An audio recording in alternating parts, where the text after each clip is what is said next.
తెలంగాణ ఆంధ్రప్రదేశ్ రెండు రాష్ట్రాలు కూడా ఒక అన్నదమ్ముల భావంతో ఉండేటువంటి రాష్ట్రాలు. తెలంగాణ తుఫాన్లో మునుగుతుంటే కూడా మేము ప్రకృతి అనుకుంటున్నాం తప్ప ఆంధ్ర ప్రజల తప్పు పడతలేదు. ఎక్కడో కోనసీమలో కొబ్బరి చెట్టు ఎండిపోతే ఆంధ్రలో ప్రాతినిధ్యం వహిస్తున్న ఉప ముఖ్యమంత్రి తెలంగాణ వల్ల దృష్టి కలిగిందంటే ఆయన వివేకవంతుడు అవివేకవంతుడు నాకు తెలియదు. ఈయనరా మంత్రి పొన్నం ప్రభాకర్ సార్ ఏమంటుండో ఇక మస్తుగానే అన్నాడు మొత్తం ముచ్చటి నుండి. నేను ఆ మిత్రపక్షంకు బాధ్యత వహిస్తున్న తెలంగాణ భారతీయ జనతా పార్టీ నాయకత్వం ఆయన పట్ల స్పందించాలని కోరుతా ఉన్నా.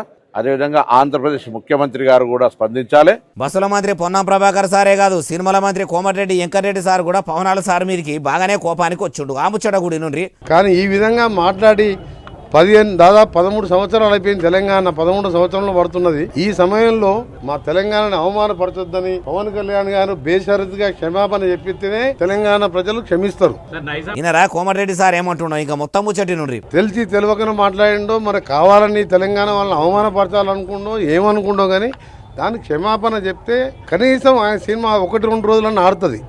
చెప్పకపోతే ఎక్కడ కూడా తెలంగాణ థియేటర్లలో సినిమాలు రిలీజ్ కావు. అయ్యా మంత్రులారా, భారతదేశంలో లేని బాధలన్నీ ఒక్క మన తెలంగాణలో ఉన్నాయన్నట్టు ప్రజలు బాగా బాధపడుతుంటే ఇప్పుడు వాళ్ళ బాధలు వాపే పనులు పక్కకు పెట్టి పని కట్టుకొని మరి పక్క రాష్ట్రం ఉప ముఖ్యమంత్రి మీద పడితే ఏమొస్తుంది? ఊదుగాలది పీర్లేవదన్నట్టే ఉంటుంది.